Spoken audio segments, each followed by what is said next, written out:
পুরোদমে Iran, Israel, Hezbollah, হুতি বাহিনী চতুর্মুখী এক ভয়ঙ্কর যুদ্ধ চলছে। জানিয়ে দেব আমাদের হাতে থাকা সর্বশেষ গুরুত্বপূর্ণ আপডেট। আন্তর্জাতিক সংবাদ। হামলা এবং পাল্টা হামলার মধ্যে ফের ইসরায়েলের রকেট ছুড়ল হিজবুল্লাহ।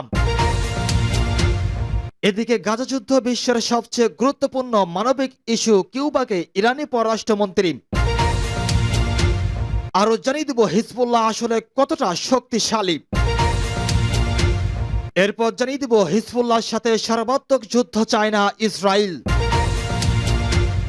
আরো থাকছে 200 যুদ্ধ জাহাজ নিয়ে সাগরের রাশিয়া, আর এতেই ঘুম হারাম যুক্তরাষ্ট্রের। এবং সর্বশেষ জানিয়ে দেব ইসরায়েলকে মিশরের সতর্ক বার্তা। এতক্ষণ শুনছিলেন গুরুত্বপূর্ণ সংবাদ শিরোনাম, এবারে বিস্তারিত। তবে তার আগে অনুরোধ থাকবে ভিডিওটিতে একটি লাইক এবং কমেন্টস করে জানিয়ে দিন আজকের ভিডিও সম্পর্কে আপনার মূল্যবান মতামত। ফের ইসরায়েলের রকেট ছুড়ল হিজবুল্লাহ। অধিকৃত গোলান মালভূমিতে রকেট হামলার একদিন না পার হতেই আবারও ইসরায়েলের রকেট হামলা চালিয়েছে লেবাননের সশস্ত্র গোষ্ঠী হিজবুল্লাহ। সোমবার 29 জুলাই দেশটির উত্তরাঞ্চলে আল বাগদাদি মিলিটারি সাইটে কয়েক ডজন রকেট হামলা করা হয়েছে বলে জানায় গোষ্ঠীটি। কাতার ভিত্তিক সংবাদ মাধ্যম আল জাজিরা এক প্রতিবেদনে বলেছে, এই হামলায় কাতিউসা নামের বিশেষ রকেট ব্যবহারের দাবি করেছে হিজবুল্লাহ। গত শনিবার 27 জুলাই গোলান মালভূমিতে মাসদাল শামস এলাকায় একটি ফুটবল মাঠে রকেট হামলা চালানো হয়। এতে কমপক্ষে 12 জন নিহত হন। এ হামলার জন্য লেবাননের সশস্ত্র সংগঠন হিজবুল্লাহকে দায়ী করেছে ইসরায়েল ও যুক্তরাষ্ট্র, যদিও এ অভিযোগ অস্বীকার করেছে হিজবুল্লাহ। এমন অবস্থায় উভয় পক্ষের মধ্যে উত্তেজনা ছড়িয়ে পড়ার আশঙ্কা করা হচ্ছে। আন্তর্জাতিক সম্প্রদায় দুই পক্ষকে সংযত থাকার জন্য আহ্বান জানিয়েছে।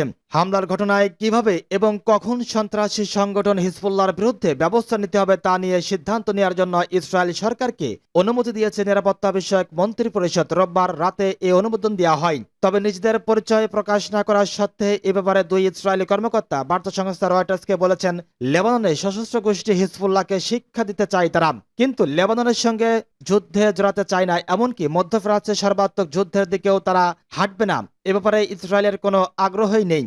কিউবাকে ইরানি পররাষ্ট্রমন্ত্রী। গাজা যুদ্ধ বিশ্বের সবচেয়ে গুরুত্বপূর্ণ মানবিক ইস্যু। ইসলামী প্রজাতন্ত্র ইরানের ভারপ্রাপ্ত পররাষ্ট্রমন্ত্রী আলী বাকিরি কানি হুঁশিয়ারি উচ্চারণ করে বলেছেন, ফিলিস্তিনের অবরুদ্ধ গাজা উপত্যকায় ইহুদিবাদী ইসরায়েলের চলমান বর্বর আগ্রাসন ও যুদ্ধাপরাধ আঞ্চলিক এবং বৈশ্বিক শান্তি ও নিরাপত্তাকে চরম ঝুঁকির মুখে ফেলেছেন। তিনি এই বর্বরতা বন্ধ করার জন্য কার্যকর পদক্ষেপ নিতে বিশ্বের প্রতি আহ্বান জানান। সোমবার কিউবার উপপররাষ্ট্রমন্ত্রী হলিও রদ্রিগিস পেরডোমোর সঙ্গে রাজধানী তেহরানে এক বৈঠকে এসব কথা বলেছেন আলী বাকিরি কানি। ইরানের নতুন প্রেসিডেন্ট মাসুদ পেজেশকিয়ানের শপথ অনুষ্ঠানে যোগ দেওয়ার জন্য কিউবাই মন্ত্রী তেহরান সফর করেছেন। বাকিরি কানি বলেছেন, এই মুহূর্তে অবরুদ্ধ গাজা উপত্যকায় ফিলিস্তিনি জনগণের বিরুদ্ধে ইসরায়েলি বাহিনীর যে অপরাধযোগ্য চলছে তা বন্ধ করা বিশ্বের সবচেয়ে গুরুত্বপূর্ণ মানবীয় ইস্যু। তিনি আরো বলেছেন, গাজায় যা ঘটছে তা যুদ্ধাপরাধ ও মানবতা বিরোধী অপরাধের সুস্পষ্ট উদাহরণ। এ অবস্থায় এইসব অপরাধ বন্ধের জন্য আমাদের আরো জোরালো প্রচেষ্টা চালানো উচিত। ফিলিস্তিনি ইস্যুতে কিউবায় অবস্থানের প্রশংসা করেন ইরানি পররাষ্ট্রমন্ত্রী।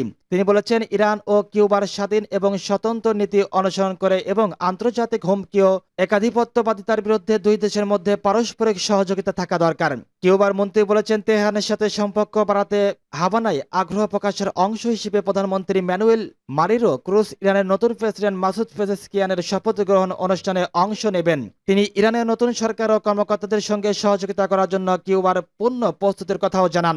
রদ্রিগিস পেরড্রোমো জোর দিয়ে বলেছেন, কিউবা ফিলিস্তিনিদের অধিকার সমুন্নত রাখার বিষয়টিকে সমর্থন করেন। তিনি জানান, গাজায় ইসরায়েলের অপরাধ মোকাবেলা করা তার দেশের পররাষ্ট্রনীতিতে অগ্রাধিকার পাচ্ছে বলেও তিনি জানিয়েছেন। হিজবুল্লাহ আসলে কতটা শক্তিশালী? অধিকৃত গোলান মালভূমিতে রকেট হামলায় 12 শিশু নিহত হওয়ার পর লেবানন ভিত্তিক হিজবুল্লাহর সঙ্গে ইসরায়েলের উত্তেজনা আরও বাড়ছে। আশঙ্কা করা হচ্ছে হিজবুল্লাহর সঙ্গে পূর্ণমাত্রা যুদ্ধ শুরু করতে পারে ইসরায়েল। অবশ্য গত 7 অক্টোবর থেকেই গাজার ফিলিস্তিনি প্রতিরোধ আন্দোলন হামাসকে সমর্থন করায় ইসরায়েলের সাথে গোলা বিনিময় চলছিল। চলুন দেখে নেওয়া যাক হিজবুল্লাহর সামরিক শক্তি আসলে ঠিক কতটা। কোন দেশের রাষ্ট্রীয় বাহিনী না হয়েও বিশ্বের সবচেয়ে আধুনিক অস্ত্র সম্ভারে সজ্জিত সামরিক শক্তিগুলোর অন্যতম হলো হিজবুল্লাহ। বস্তুত এরকম বাহিনীগুলোর মধ্যে তারাই সবচেয়ে শক্তিশালী এবং তাদের অর্থকরীয় অস্ত্র শস্ত্রের যোগান দেয় ইরান। হিজবুল্লাহর প্রধান শেখ হাসান নাসরুল্লাহ দাবি অনুযায়ী তাদের প্রায় 1 লাখ যোদ্ধা রয়েছে। যদিও বিভিন্ন নিরপেক্ষ সূত্রে এই সংখ্যাটা 20 থেকে 50 হাজারের মধ্যে বলেও দাবি করা হয়। হিজবুল্লাহর এই সদস্যরা সামরিক প্রশিক্ষণপ্রাপ্ত এবং তাদের যুদ্ধের অভিজ্ঞতা রয়েছে। এদের অনেকেই সিরিয়ায় গৃহযুদ্ধের লড়াই করেছেন। Strategic think tank centre for strategic and international স্ট্র্যাটেজির হিসাব অনুযায়ী হিজবুল্লাহর কাছে প্রায় 1,30,000 রকেট ও মিসাইল রয়েছে। তাদের এই অস্ত্র ভাণ্ডারে বেশিরভাগই হল ছোট আকারের আনগাইডেড ভূমি থেকে ভূমি আর্টিলারি রকেট। তবে হিজবুল্লাহ সোমবারে বিমান ও রণতরী বিধ্বংসী মিসাইল আছে বলেও ধারণা করা হয়। তাছাড়া বেশ কিছু গাইডেড মিসাইলও রয়েছে, যেগুলো ইসরায়েলের অনেক ভিতরে গিয়ে আঘাত হানতে সক্ষম।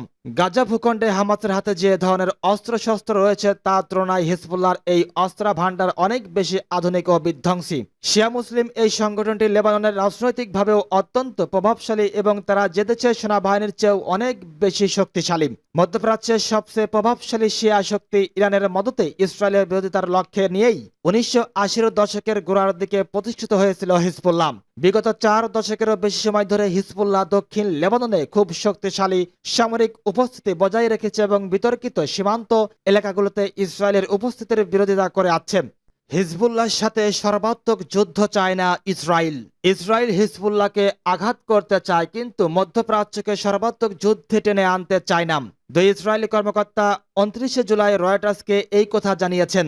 রকেট হামলার ইসরায়েল অধিকৃত গোলান মালভূমিতে 12 শিশু ও কিশোর নিহত হওয়ার পর হিজবুল্লাহর বিরুদ্ধে কড়া প্রতিশোধ নিতে মরিয়া ইসরায়েল। আরও 2 ইসরায়েলি কর্মকর্তা বলেছেন, রোস গ্রামের একটি খেলার মাঠে রবিবারে রকেট হামলার পর ইসরায়েল কয়েক দিনের লড়াইয়ের প্রস্তুতি নিচ্ছে।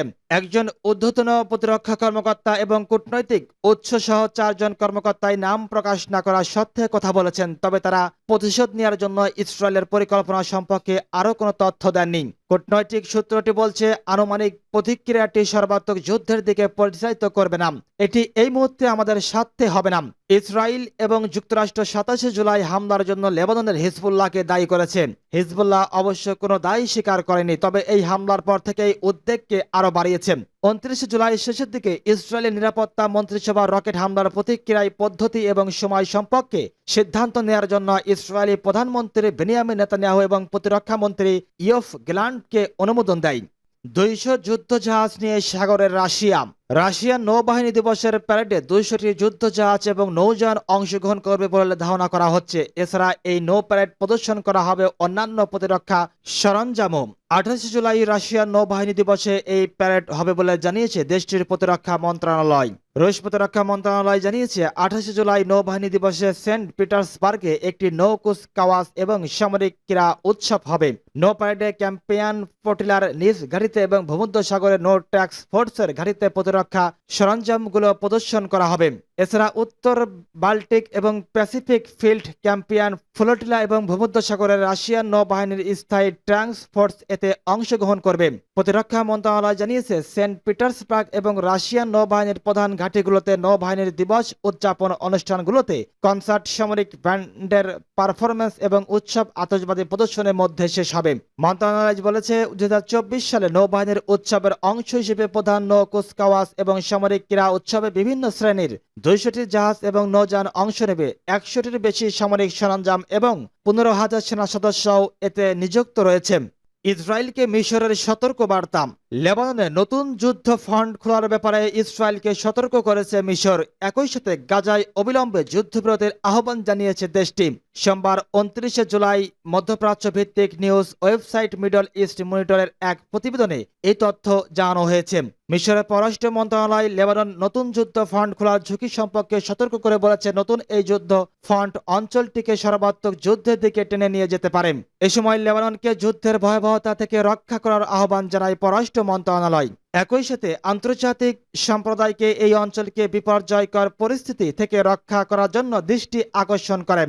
মিশরীয় পররাষ্ট্র মন্ত্রণালয় আরও বলেছে, মানবিক দুর্ভোগের কাটানোর জন্য যত দ্রুত সম্ভব গাজা যুদ্ধও শেষ করতে হবে। এ সময় একটি ব্যাপক যুদ্ধবিরতির আহ্বান জানানো হয়। এদিকে গত শনিবার ইসরায়েল অধিকৃত গোলান ভূমিতে রকেট হামলা হয়। এতে 12 ইসরায়েলি নিহত হয়। এ ঘটনায় হিজবুল্লাহকে অভিযুক্ত করে ইসরায়েল, কিন্তু তাদের ওই অভিযোগ প্রত্যাখ্যান করে হিজবুল্লাহ।